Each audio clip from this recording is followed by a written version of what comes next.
YouTube, how you doing, family? It's your boy, Yo, and this is another episode of YoHoops. I go through every NBA game every day. Today's Thursday, December 11th, and we have a 4-game NBA card. I'm going to walk you through my thoughts, let you know what sides I like, and stick around, because I'll let you know my highlighted play of the day. I do this every day for free, so please leave a like, subscribe to the channel, and let me know your favorite game in the comment section below. Without further ado, let me get into today's recap. Recap yesterday, we cashed our highlighted play of the day. We took the Oklahoma City Thunder laying 14.5 points against the Phoenix Suns. Really no sweat, the Thunder dominated from start to finish. We got in before the Devin Booker news, but even if he played, there's too much of a talent gap in this situation. OKC won every quarter in the game, and the average margin of victory was 12 points a quarter. We know that's what they're capable of when they're locked in, and considering it was an NBA Cup quarterfinals, I thought it was a good spot. Final score was 139 to 89 Thunder.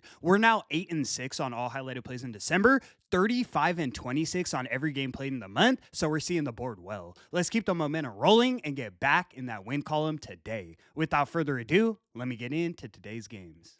In our first matchup, we have the Boston Celtics in Milwaukee taking on the Milwaukee Bucks. Celtics are minus 400 on the money line, and the total is 223. This game really comes down to, do you trust the Bucks role players enough to keep it competitive? We know Giannis is out for at least 4 weeks, so it's going to be up to guys like Kevin Porter Jr. and Miles Turner to step up. Problem is, we haven't seen that at all this season. They're just 1-7 straight up when Giannis doesn't play. For me, there's too much going right for the Celtics to fade them. Obviously, they have the better shooters, but to my surprise, they've been playing efficient defense, holding their own in the paint, and they have the best turnover ratio in the league. Besides Jason Tatum, Boston comes into this one at full strength. They should be able to get it done by margin. I'm taking the Celtics laying the 9 as my first selection of the evening. In our next matchup, we have the LA Clippers in Houston taking on the Houston Rockets. Rockets are minus 410 on the money line, and the total is 222. The Rockets laying double digits at home has become one of my favorite spots this season. 5 times they've been in this situation, they're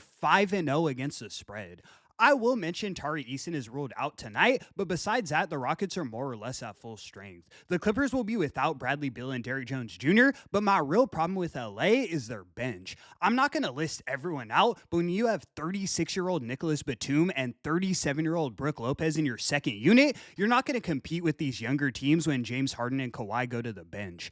I can see a situation where the Clippers keep it competitive for maybe a quarter and a half, but once that second unit comes in, they're in trouble. I like what I've seen from Houston at home. I'm going to take another shot. I'm taking the Rockets laying the 9.5 as my highlighted selection of the evening. In our next matchup, we have the Portland Trailblazers in New Orleans taking on the New Orleans Pelicans. Blazers are minus 170 on the money line, and the total is 241. Both teams' injury reports are concerning coming into this one. For the Blazers, Drew Holiday and Donovan Clingan are both ruled out, while Robert Williams and Yang Hansen are both listed as questionable. For the Pelicans, Jordan Poole and Zion are both ruled out, but it looks like Herb Jones will play tonight. Obviously, off rip, I'd lean to Portland, but this line is a little suspect. The Blazers have 3 times as many wins on the season, and they're only laying 4 points.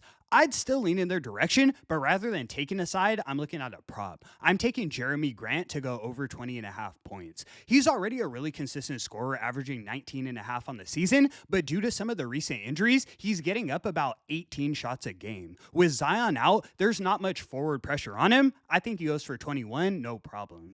In our next matchup, we have the Denver Nuggets in Sacramento taking on the Sacramento Kings. Nuggets are minus 480 on the money line, and the total is 239.5. This is another case of I don't trust the Nuggets without Aaron Gordon. We know what Joker's going to do every time. Take a look at his points prop, but the rest of their lineup isn't consistent. Jamal Murray might give you 30. He also might give you 10.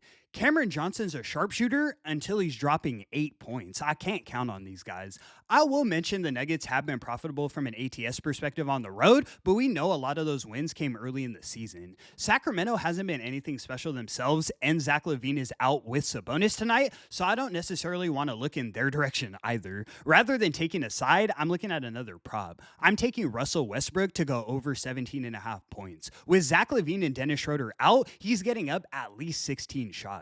Combine that with the revenge factor against the Nuggets, I even think the triple-double is in play. I'm definitely locking in the 17.5 as my last and final selection. And that's going to conclude today's video. Thank you so much for tuning in, guys. I'm now 8-6-1 highlighted in December. I actually haven't missed a single play in the last 2 days. Let's keep the momentum rolling and cash our highlighted play today. I appreciate the support so much. I do this every day for free, so please leave a like and subscribe to the channel. It's your boy, Yo! And until the next one, I'm going to catch y'all. Peace.